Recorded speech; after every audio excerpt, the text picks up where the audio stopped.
క్షేత్రస్థాయిలో జరిగేటువంటి ఒక ఎన్నిక. సో, ఈ ఎన్నికలో మనం వాళ్ళకి బలంగా నిలబడి, వాళ్ళ కోసం మనం అంటే ఎవరైతే ఇంట్రెస్ట్ ఉంటుంది కొంతమందికి, కొంతమందికేంటంటే భయం ఉంటుంది. వాళ్ళందరి భయాన్ని, వాళ్ళందరి ఆందోళనని తగ్గించి, మీ అందరూ కూడా సపోర్ట్‌గా నిల్చోవాలి ఈరోజు.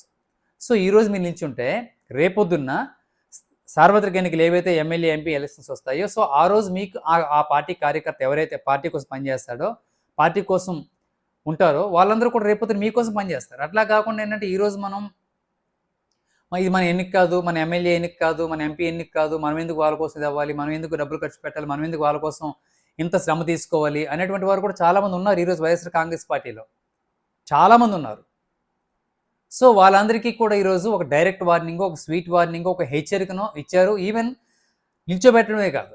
నిల్చోబెట్టిన క్యాండిడేట్ ఏదో జగన్మోహన్ రెడ్డి చెప్పారు కదా! జస్ట్ నిలబెట్టేద్దాం, ఎక్కడ ఏకగ్రీవాలు ఇవ్వలేదు, నిల్చోబెట్టేసాము అనేలా కూడా కాకుండా, ఆ క్యాండిడేట్ కోసం మీరు ఎవరైతే ఆ ఇన్ఛార్జ్ ఉన్నారో, ఆ ఇన్ఛార్జ్ అనేటువంటి వాడు, ఇన్ఛార్జ్ అనేటువంటి నాయకుడు వాళ్ళందరూ కూడా ఆ పార్టీ కార్యకర్త కోసం, అక్కడ సర్పంచ్ కోసమో, ఎంపీటీస్ కోసమో, జడ్పీటీస్ కోసమో ఇలా ఉంటారు కదా! వాళ్ళ కోసం ఖచ్చితంగా బలంగా నిలబడ్డాడా లేదా అనేటువంటి విషయం కూడా నేను రిపోర్ట్ తీసుకుంటా.